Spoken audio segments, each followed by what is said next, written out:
पुराने ज़माने की बात है। हिंदुस्तान के एक दूर दराज गांव में फजलदीन नाम का एक किसान रहता था।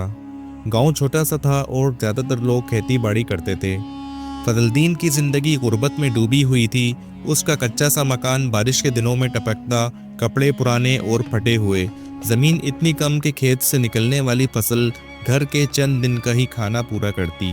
बाकी दिनों में बीवी जीनत दूसरे के घर बर्तन मांजती, कपड़े धोती और कभी कभी खेतों में मजदूरी करती ताकि बच्चों के लिए 2 वक्त की रोटी का इंतज़ाम हो सके। उनके 3 बच्चे थे जो स्कूल जाने का ख्वाब ही देख सकते थे, क्योंकि पढ़ाई के अखराजात उठाना मुमकिन ना था। गांव के दूसरे बच्चे बस्ते लेकर स्कूल जाते तो फजलदीन के बच्चे खेत में पानी लगाते, घास काटते या लकड़ियां चुनने में लगे रहते। गुर्बत के बाइस गांव वाले तरस भरी नज़रों से देखते। कुछ हमदर्द कभी कभार आटा या दाल दे देते, लेकिन ये वक्ती सहारा था। एक साल तो हालात और बिगड़ गए, क्योंकि बारिश बिल्कुल ना हुई, खेत सूख गए और फजलदीन पर कर्ज चढ़ गया। उसके पास इतने पैसे भी ना थे कि बीवी के लिए दवाई खरीद सके, जो बुखार में जल रही थी।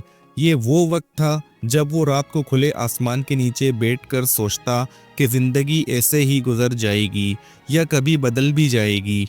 ऐसे में एक दिन गांव में एक बुजुर्ग आए, लंबी सफ़ेद दाढ़ी, सीधी कमर और चेहरे पर नूर।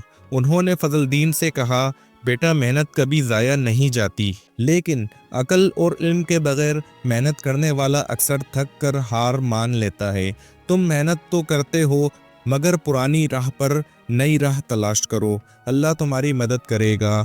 ये अल्फाज उसके दिल में घर कर गए। उसने सोचा कि वो खेती के पुराने तरीकों से अब कुछ नहीं होगा, शहर जाकर कुछ सीखना चाहिए। अगले ही हफ्ते वो कर्ज लेकर शहर गया और वहाँ ज़राई तरबियत के एक कोर्स में शामिल हो गया। उसने जदीद बीज, खाद के दुरुस्त इस्तेमाल, सब्जियों और फलों की काश्त, पानी बचाने के तरीके और फसल को बीमारी से बचाने के तरीके सीखे।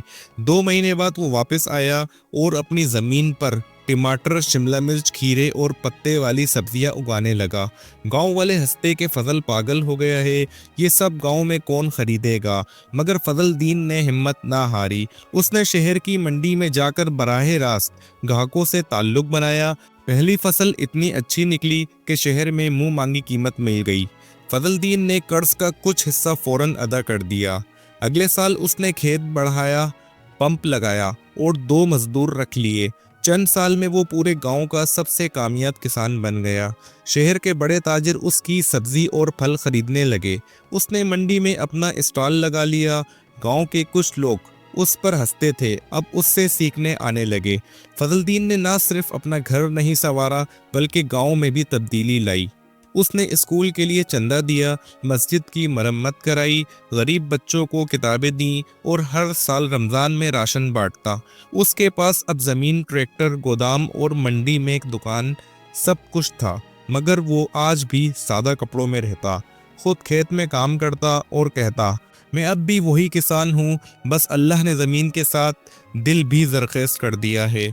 उसकी ये कहानी सुनने वाले हर शख्स को ये सबक देती है कि मेहनत, सच्चाई और सीखने का जज्बा इंसान की तकदीर बदल सकता है और गुर्बत से अमीरी का सफ़र मुमकिन है।